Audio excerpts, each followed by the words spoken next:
issues of governance, how things are moving, where especially the activities of the governor, Dr. Alex Oti, in his quest to develop the state. How well is he doing? And also look at what the opposition and even generally Abians, their perception about the governance and government of Dr. Alex Oti. Welcome once again. Joining me here in the studio to look at that particular issue is the Senior Special Assistant to the Governor on Public Affairs, Dr. Bere Uzukwa. He's already here in the studio. Good morning, Doctor. Thank you so much for joining us on the program this morning. Good morning, our revered listeners. Good morning to your house. All right, welcome. I think we should start with, what has been happening, the opposition, the people, everybody, having a shot at what the governor is doing. For instance, the governor, there's this perception about the governor's perceived disposition towards the opposition. Some time ago, he referred to them as rascals. So many people are saying, is it really?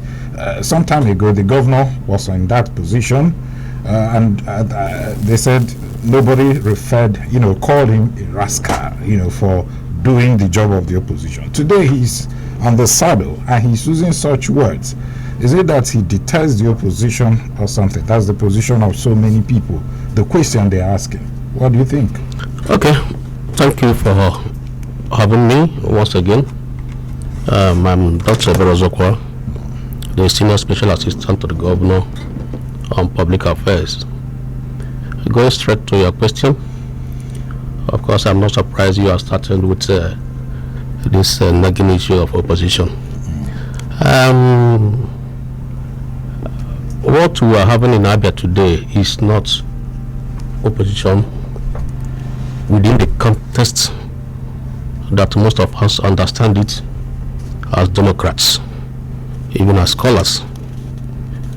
I agree that when he was robbed of his mandate in 2014 to 15, later in 2019, he remained on the other side, opposing constructively, trying to guide the then government on how to get things right. But of course, that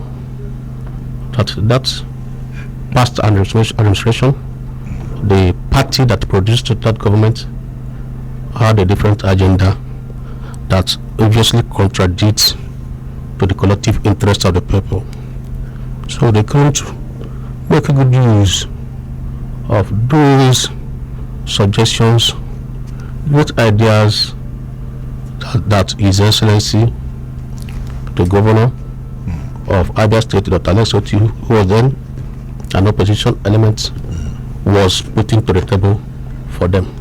Okay. But let me situate it here, and let me say it here without missing words, that what we are seeing today in Abia is an orchestrated ploy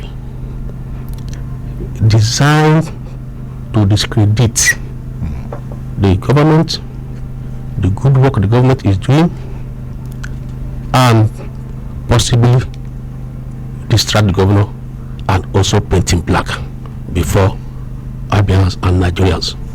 But they have failed. Starting for the time they nurtured that evil intention, because His Excellency is someone that is determined and focused to the agenda of rebuilding the state. Okay. He knew right from day one that the task would be enormous. He knew right from day one that these people that were displaced by Abians will not go back home and rest. They will still be kicking like a dying horse.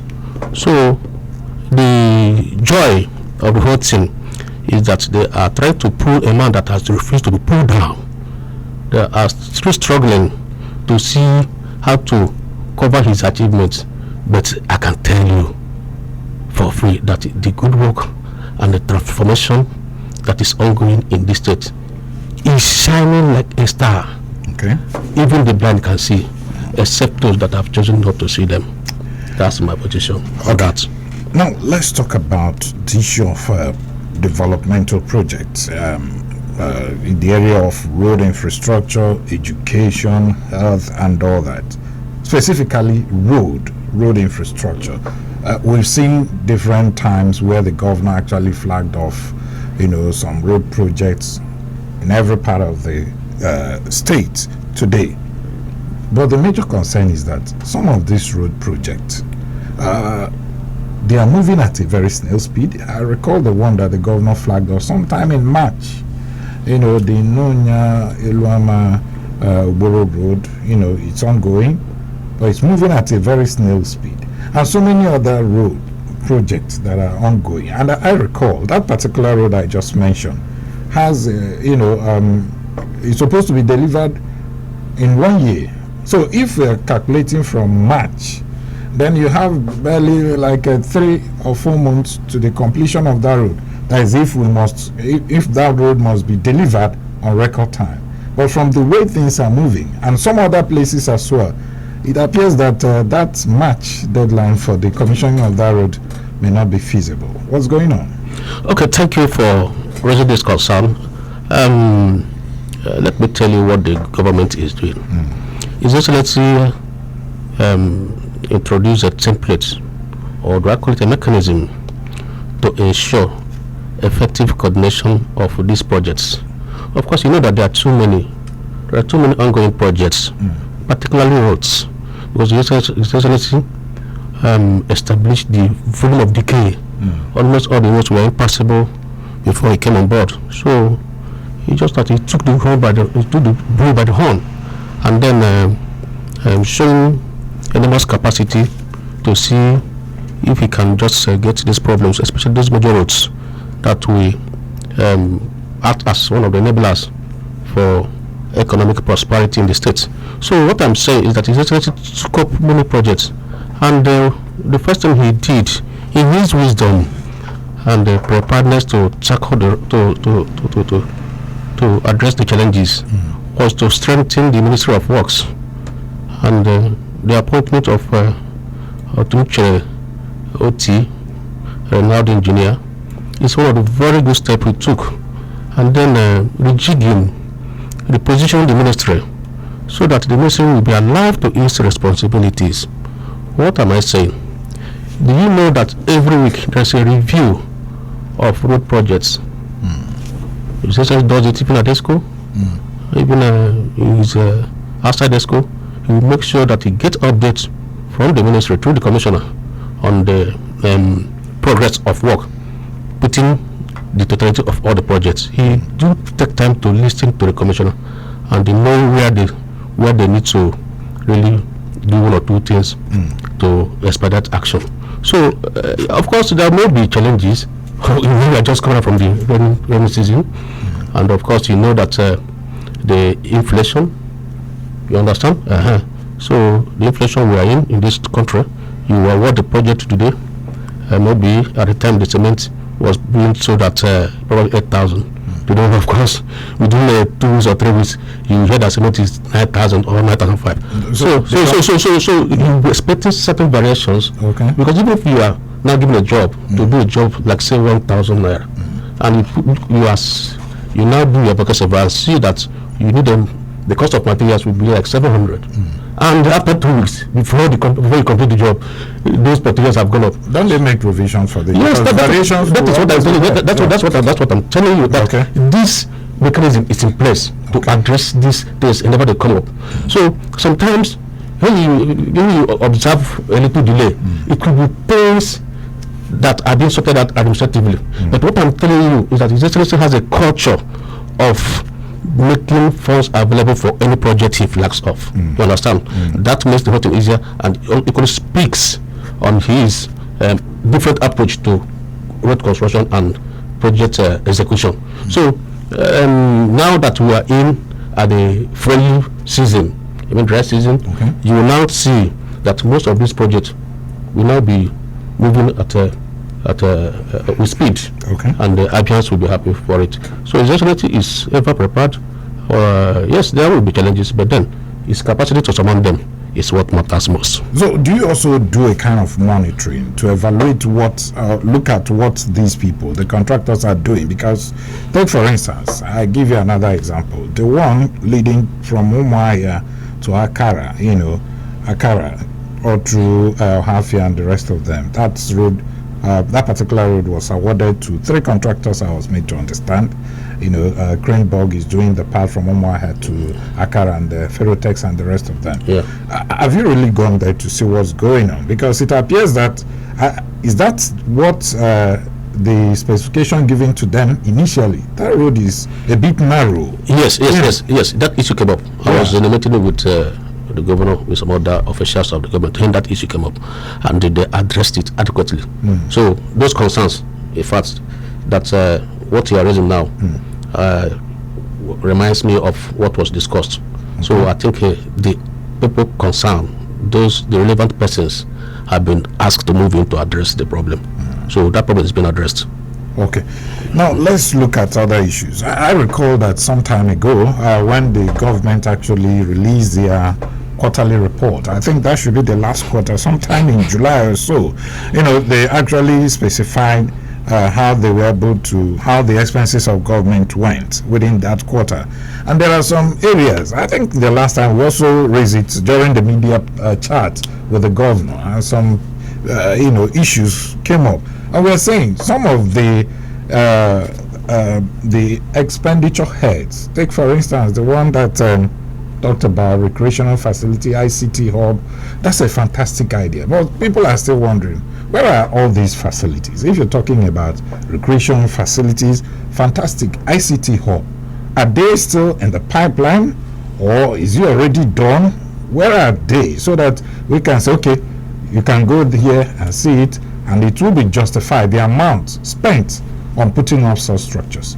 Thank you, my dear brother, for this question. You see, I've belong to several platforms, and I've seen this question now as one of the fabricated tools to run the government down.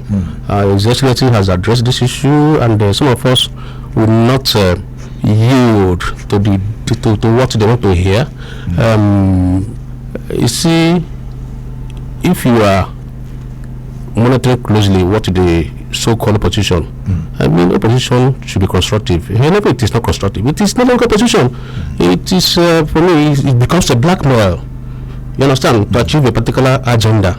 You see, there are some people who are hard that we are assembled and paid, is it 20,000 or 30,000 monthly to fabricate figures, concoct all manner of figures, and then banding them around social media, and then throwing them up, asking irrelevant questions that some of us, when we look at it and we see there are important things we need to address, we are saddled with the responsibility of interpreting government policies, programs, actions of the governor, projects, explain them to the understanding of the public, and then we leave that responsibility, that onerous responsibility, and be training this, I don't want to use a foul language. Please don't. But we cannot be training behind them in their ploy to run the government down. So whatever figure they are abandoning or they are just throwing around, that is their business. His Excellency has entrenched accountability, transparency, and a template that ensures that everyone kobo that belongs to government is used for the people. And that is what he's doing. Like yesterday, let me give an instance of his explanation to the projects he commissioned yesterday. Number one, the Azikiwe Secretary abandoned over the years. If you go there and see what the governor did to direct labor, you will marvel. This is a project that could have cost the state over 2 billion naira. But when you look at the commissioner, how committed he is, that's Chakachuku Merije, and his team, he said, can't you guys do this job? And before he made it, so he used the engineers that the Ministry of What? Yes, Lands and Housing. Okay. Lands and Housing. Okay. So those engineers they are supervised. They recruited directly, but now you can just source your labor from the for the public. Advance now. It was not contracted to any contractor. So they applied direct labor and delivered that project at the region of 900 million naira. When I went there, I marveled. I said, 900 million naira to do this? Do you know how much that approach has saved the state? The state saved over 1 billion. Okay, the Dozie way, Dua Carriageway. Yeah, 1.3 kilometer. 1.3? That's 750 million. 750 million. Yeah, the government said it. So what I'm saying is that, you see what the government is doing to ensure, because the government know that we don't have the whole money to execute the whole project at the same time. So sometimes he apply his discretion. That's leadership for you. And don't know the ones to contract out, the ones to use the workers. And of course, let me tell you what the governor is doing. Probably he knows. By the time you now use these workers, they will now, you are now giving them that sense of belonging. You are now telling them, yes, you matter. Yes, you can do it. Yes, we believe in you. Do this. And you see the motivation. If you go to Ministry of Works, look at what the Commissioner for Works is doing there. Delivering about 135, as at last count, 135 different projects. You know, last time when we talked about 135 projects, they were thinking of one stretch road, would be this Abia road or this. There are several portions on a road where you will see failures. Rather than contracting the entire road, the ministry will now move in, circle, demarcate those areas, and then fix them. And ensure that the road will remain motorable. So this approach is really bringing or making our roads motorable, and also making sure that the government in the next 2-3 years will not be spending so much money awarding these roads. Because you arrest them, the time they start to fail, you now arrest those portions.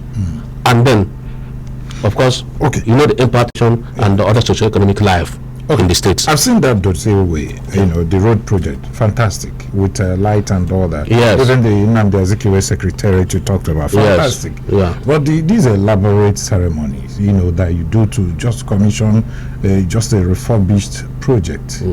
Is it really necessary? Since we are talking about being prudent in management of the resources of the state, if you want to save actually, why all these, you know, elaborate ceremony just to commission, you know, to launch that particular project?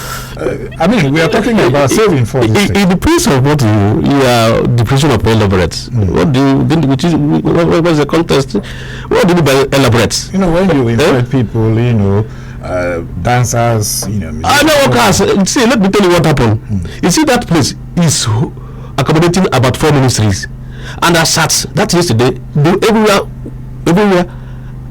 every part of that office had been equipped, and they were moving in, and they stayed around to welcome the governor. Even in Dozie way too. No, Dozie way, just a few persons there now. You just go there. Actually, that this place was done within this period. Then the governor delivers his speech. And did they kill a cow there? Did they? What happened there? It's just a normal ceremony. You commission and cut the tape. The governor will make his speech. Then we take it from there. So okay, well, that's not like elaborate ceremony. It depends on what you have in mind. No, I'm just thinking that since we are going about, you know, we want to save. No. Let us save, you know, very well. And yesterday was an opportunity for the workers to. They also thank the governor for the minimum wage. You understand?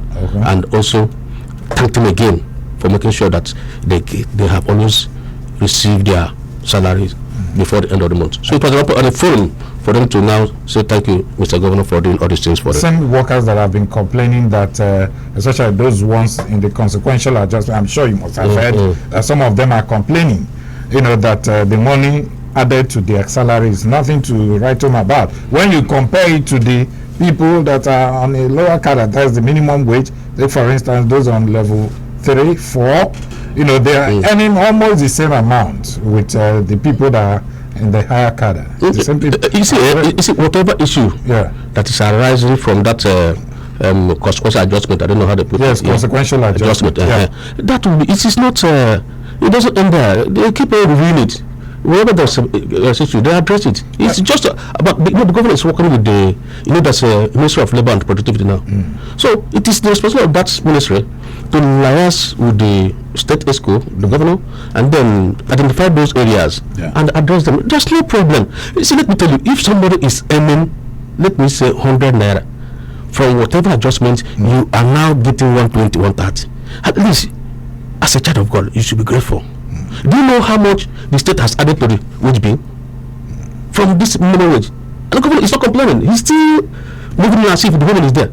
No, because we've heard some of them calling this program. That's the problem. See, I don't that this thing, it is there in every human endeavor. You see some people that may not be appreciative, but right inside you know you're doing the right thing. The governor say go and work out this thing and bring, and they worked it out, and they brought it before the ESCO and the governor. They look into it and then approve. If upon implementation there are one or two areas that need to be revisited, it is a work in progress. They will do that and move on. But what my advice to other workers is to compare those dark days and what they are seeing now. Number one, their salary is coming as at him due. They are no longer owed their salaries and the other entitlements. Number two, this thing they call core and non-core, core civil servant and non-core civil servant, that dichotomy has been eradicated. The governor see all of them as other workers, and he has the obligation of paying them whenever the month ends. So they receive it. And as I speak to you, Abia has equally implemented the minimum wage. What about 1 or 2%? Well, if they complain, I don't know the basis of their complaint, but whatever, if the complaint is valid and genuine, the system will attend to it. But as human beings, we should always strive to show that sense of gratitude. You understand? His Excellency is not funding the fund in terms of finance because he inherited a completely declared and almost failed state, and he is giving attention to all these critical sectors. And he said, do you know what it takes to construct a kilometer of road? Do you know what it takes to revamp the health sector? Do you know do you know how much the government has already sunk in the Ministry of Education? You understand? And okay, now do you know what the governor has done in the rural areas? We'll get to all that. Okay. We'll get to all that. But finally, before we take a break down, are there plans to lay off some Abia workers in Abia State Civil Service by the governor? No such plan. No such plan. His Excellency has repeatedly responded to this question. Last time during his monthly media chat, someone equally asked this question, and he said, "There's no such plan. I'm not checking anybody. Rather, we will employ." You understand? Because His Excellency promised to rejig the civil service, to make it productive, and if you are the governor, you start from there. You put up some reforms, because by the time His Excellency came on board, the civil service was inherited a demoralized civil service, owing to the non-payment of their salaries and certain things they did there. Some clients promotions, and the governor will say, go and give this person pump sale, go and give this person director, relegating competence and capacity, experience in the service. So His Excellency has returned all those things. Of course, you can see the array of farm sec we have today, productive individuals, and with what is happening now, the civil service is now well reformed, and they are living up to their billings. Okay, if you're just joining us, this is the platform, the pinnacle of all discussion. My guest is the Senior Special Assistant to the Governor on Public Affairs, Dr. Ebere Uzokwa. We'll take a breather now. When we come back, we'll look at other issues where it affects health sector as well as education, what the government is doing in all of these sectors. Stay with us. All right, welcome back to the program. It's still the platform, the pinnacle of all discussion, and we are looking at issues of governance here in Abia State and what Governor Alex Uti-led administration is doing in various sectors to give facelifts. And my guest is the Senior Special Assistant to the Governor on Public Affairs, Dr. Bere Uzokwa. Welcome back to the program. Thank you very much. Okay, now let's look at one other issue, and that should be this that dossier where you commissioned yesterday. It's an adjoining road to the Ikota-Epene Ikota-Epene road. That road is bad, terribly bad. I was thinking maybe while the governor was commissioning the dossier yesterday, he was going to announce that they will take over the reconstruction of that Ikota-Epene road. Or you don't think so? Yes, to the best of my knowledge, I think NNPC is involved in that road. Okay. I think they have finished the one that's connected back to Ikota-Epene. That one passes through my area. That one is okay. I think His Excellency has more information than most of us, and I know that he's working closely with the federal government through the Minister of Works, Engineer Developmental. So there are certain information he may have that are not available to some of us. But be that as it may, His Excellency is a very thorough person, very thoughtful in decision making. So before embarking on that road, he must have also put into consideration the road he just mentioned, that Ikota-Epene road. And I will probably inquire and find out. But I know that something will soon happen on that road. But you see, I think somebody was here in this station. Somebody was talking about that road particularly. Okay. Yeah. Yes. People talk about this. Yes. Let me tell you, His Excellency doesn't just embark on a road. He must have do some analysis, the economic and social impact of such a road. So soon as you would see the reason behind constructing that road, and I assure you that His Excellency has information that will soon be see the reconstruction of that road.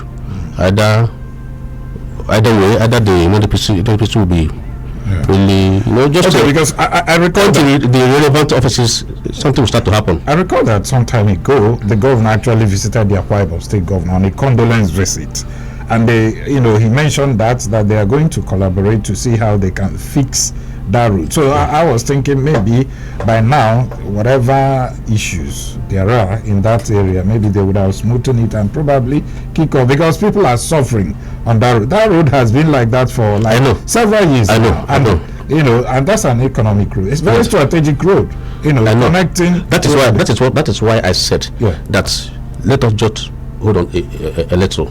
Very soon you will see the outcome of His Excellency's engagement with his counterpart, the Akwa Ibom counterpart, and the Federal Minister of Works. Something will really happen soonest. Okay, so now let's talk about the health sector.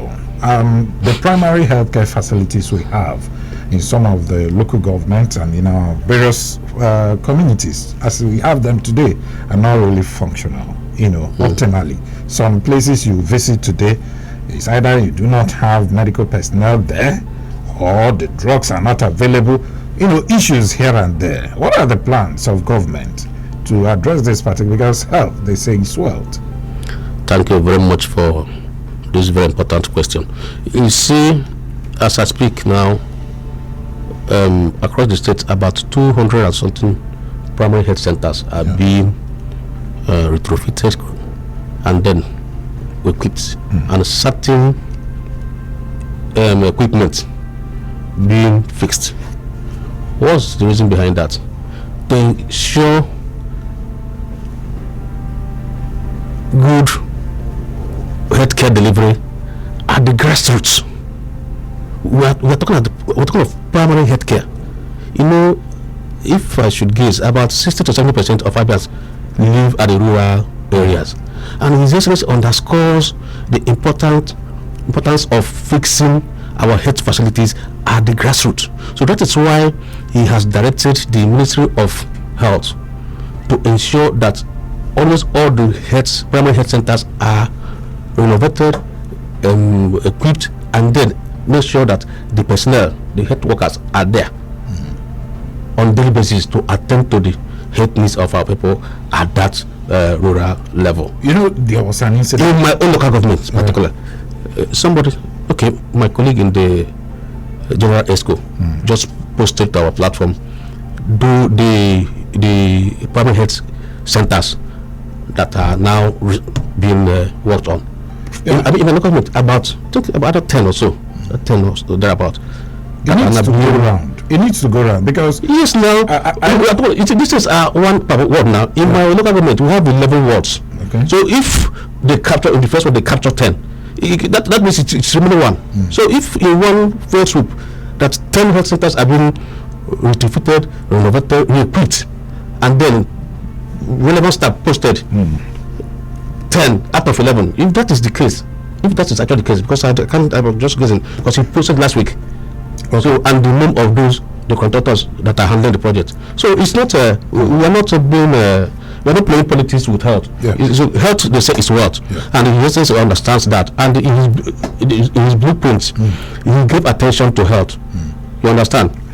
Okay, like last week, I'm sure you've been following this, all these outreach programs, medical outreach. You heard the one that happened in Abia. Yes. I'm sure if we have functional primary healthcare facilities across the state, yes, probably to reduce this issue we're having.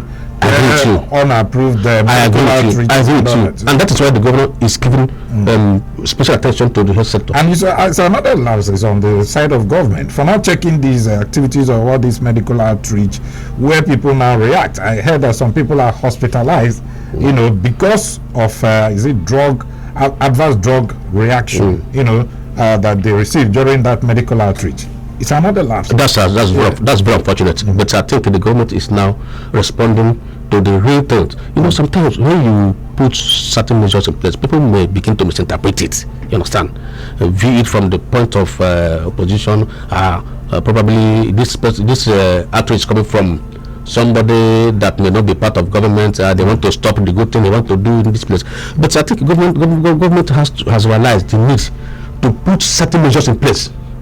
To put certain measures in place. Of course, I read a strong statement from that Ministry of Health, then stopping all manner of this medical outreach that has become the order of the day. So government has to, if you want to do such a thing, you upload your arrangement to the ministry, so that they do their fact checks and then know where you're coming from and what you're coming with. So it's quite unfortunate that such thing happened, but I think the government has responded swiftly and appropriately by putting the measures in place that will forestall further occurrences. Okay, now let's talk about the issue of security before we open the phone lines. Insecurity, when this president, everybody hailed the government, especially Governor Alex Oti, for taking the bull by the horns, to address the issue where we're having at Tununuch. That one has gone down. We are not hearing much of insecurity issues from that axis. But recently, this issue of unknown gunmen attacking security agents that we have in various checkpoints and all that, killing and maiming our security agents is another worrisome security issue that we're having in the state. And as a result, if you check, you even hear people complain that because of this, what has happened, the security agents on their own have tightened their belt, trying to, display some level of dehumanizing experience on our innocent people, especially at checkpoint. A situation where you get to a checkpoint, you're asked to come down, walk a very long distance before you now rejoin, and we're wondering what is happening. Is government not bothered about this dehumanizing experience that Abians go through? Thank you very much. Let me say it here in plain language that security is a very sensitive issue. That is why it is not deeply discussed in the open. And let me also say it here that I am not competent enough to speak deeply on issue of security. However, I will just speak at the peripheral. Number one, when His Excellency came on board, he attached so much priority to security, and that led to the inauguration of Operation Crush. government committed so much resources and worked out plans and strategies that operationalized Operation Crush and motivated the security agents deployed. Of course, joint security agents, some army, navy, police, combined team, and they were all over the states ensuring adequate security, ensuring that Abians sleep with their two eyes closed. As we progress, of course, you know that many people are not happy with what the governor. That's some people, not many people. Sorry for that. A few individuals, few of them are not happy because of the progress and the development that are ongoing under the leadership of His Excellency Dr. Alex Oti. One thing leading to the other. What we started witnessing is attack on security people, security personnel, those that are keeping sleepless nights, working tirelessly to ensure that we are secured, to ensure that we sleep with our two eyes closed. That's very barbaric, very, very unfortunate. But however, they thought that they will distract His Excellency with that their heinous acts.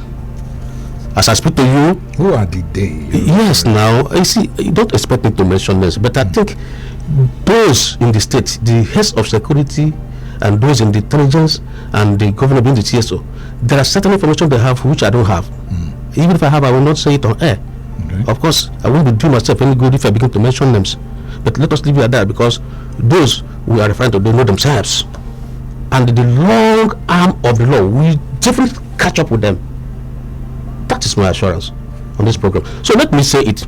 His Excellency, like he stated, I watched him this morning on our Rise News, where he stated that he, as the Chief Security Officer and working in collaboration and partnership with the head of all security agencies in the state, we go back to the drawing board and then re-strategize, rejig, and ensure that they gather credible intelligence that will help nipping some of these things in the bud. You understand what I mean? Okay. Ensuring that it will not happen at all.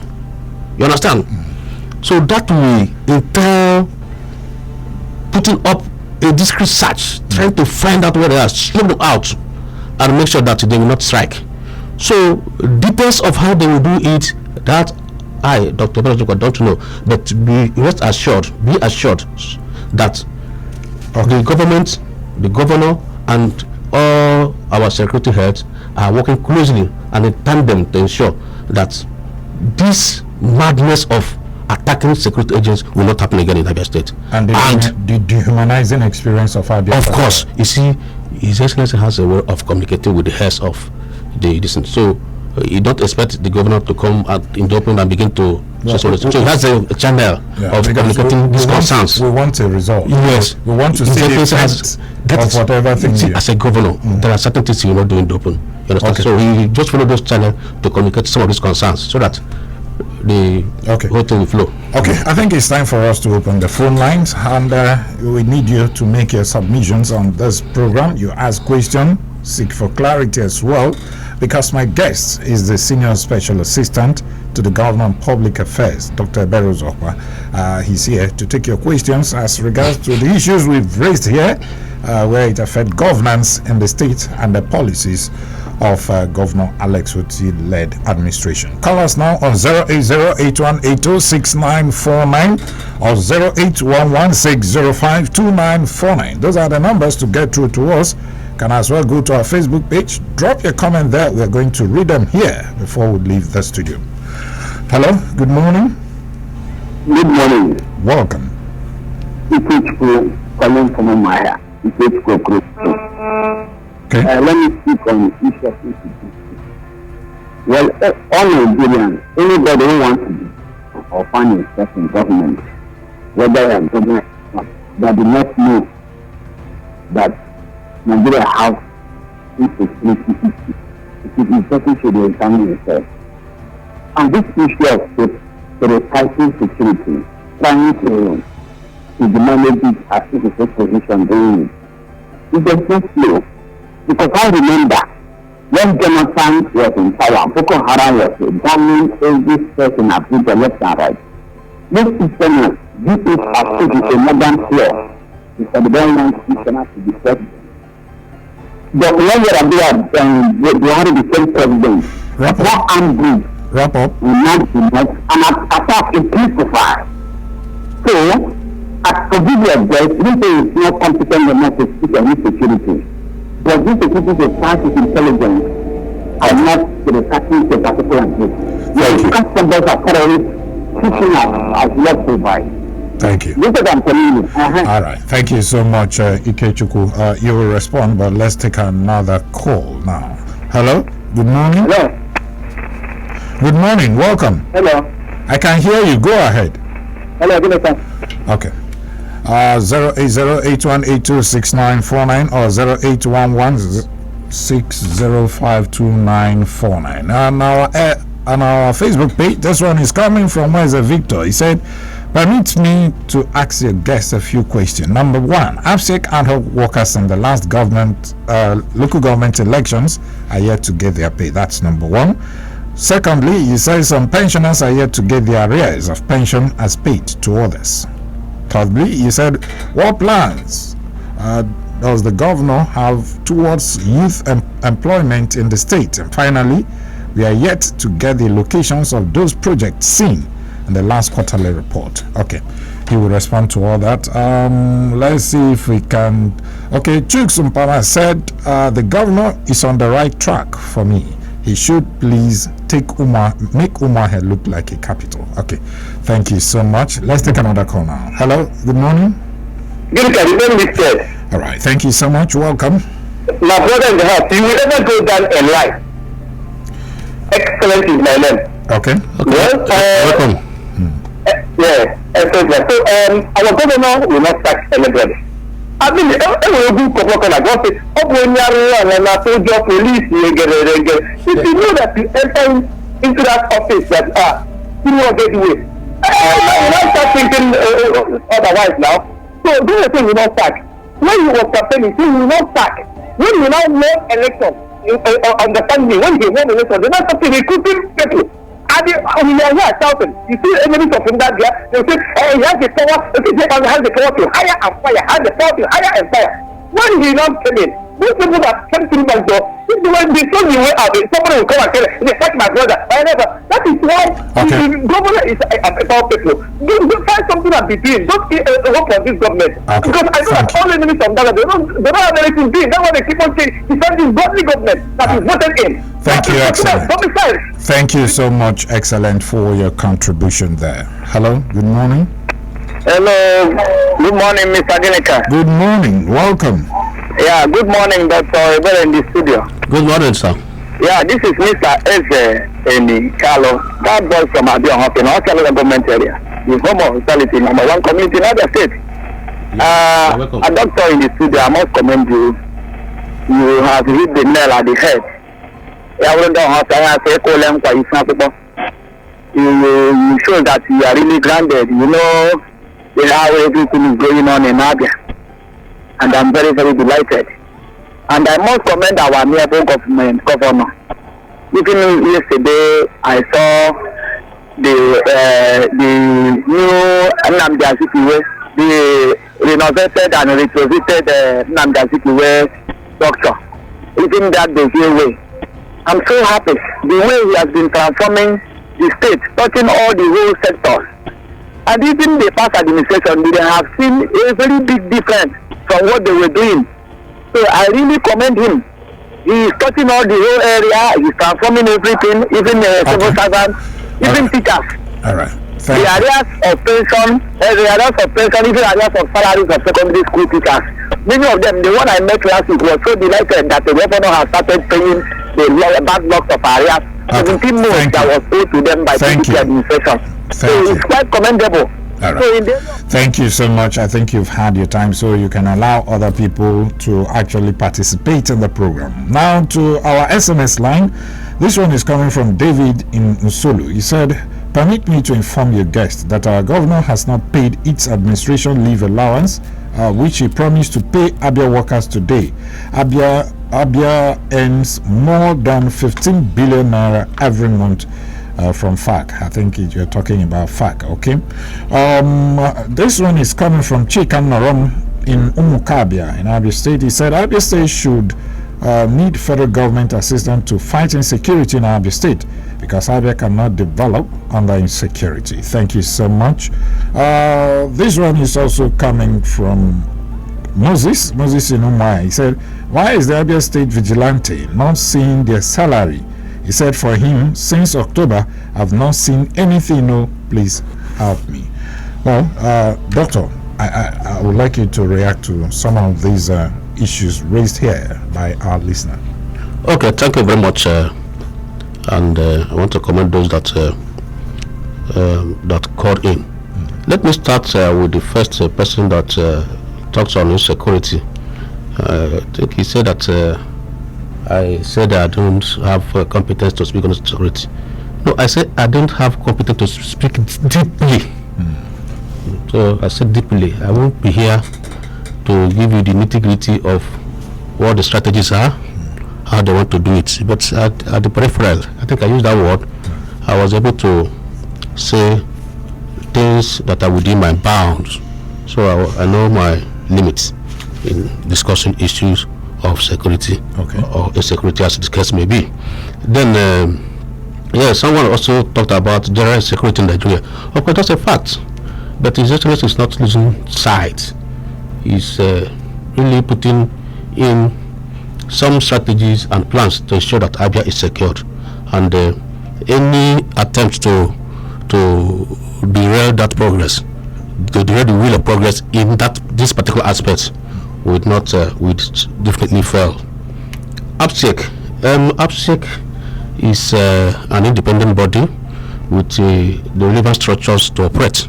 So if those people that were hired by APSEC and are still not paid up to now, they should take their protest or their request to APSEC. Were they given enough? APSEC is not part of Abia State government. APSEC is Abia State Independent Electoral Commission. Under Abia State government. Yes, but they function independently.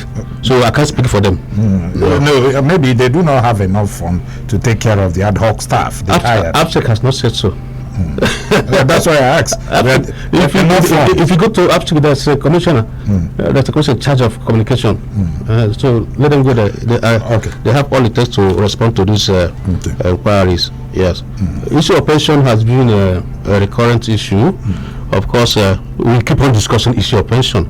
But one thing that is very glaring is that the government has really taken a decisive and bold action, and they had understanding with them. And then sometime last year, I think it's early this year, they were handsomely paid, and they also in return thank the government for really paying off their pension arrears. If there are other issues that are now propping up under this pension saga or of a thing, I think the government is dealing with it adequately, and I may not have the whole time to begin to discuss details of such outcome. Then youth employment. Of course, you are aware that the recent appointment the governor made, governor appointed someone that is in charge of youth, and I think one Comrade Chiba is doing quite well to bring Abia youth together and then give them sense of direction. One thing I know is that His Excellency, the governor, has a robust plan for Abia youth. He is creating jobs for them through agriculture. He is also creating jobs for them through different forms of empowerment. And of course, the ultimate thing is that the governor is putting in the enablers that will not stimulate our local economy here and create opportunities for them to now go into businesses and entrepreneurship. What the governor has chosen to do is to give them that they need to take off. everything is not about civil service work. You understand? Like these guys that just came back from CSS farm, this is Nasarawa. Of course, some of them now have received some sum of money to now establish agricultural some to piggery and poultry, all forms of and also other processes of adding value. That's a value chain. I know somebody that's into packaging, just package these things like curry and sell them to supermarkets and the other, and even export them outside the shores of the country. Okay. So these are the totality of what the governor and the government are putting together to ensure that our youths are meaningfully engaged. Projects, so to talk about projects, of course, I think His Excellency is another, I don't want to use that word to cover Mr. Project, but His Excellency is so passionate about putting in the right projects that will change the face of the state. Then we are really out of time. We are really out of time. There's no problem. I just think you will find time to come back again because there are so many issues. If you look at there, you see the phone line blinking. You know, people still want to call in to ask questions and all that. But I hope you will find time to come back to address some of the concerns they will raise. Let me sincerely thank you, the Senior Special Assistant to the Governor on Public Affairs, Dr. Ebere Uzokwa. Thank you so much for finding time to be with us on the platform this morning. We do appreciate you. Thank you. Thank you very much for having me. Thank you, our great listeners. God bless you in Abia. All right. And to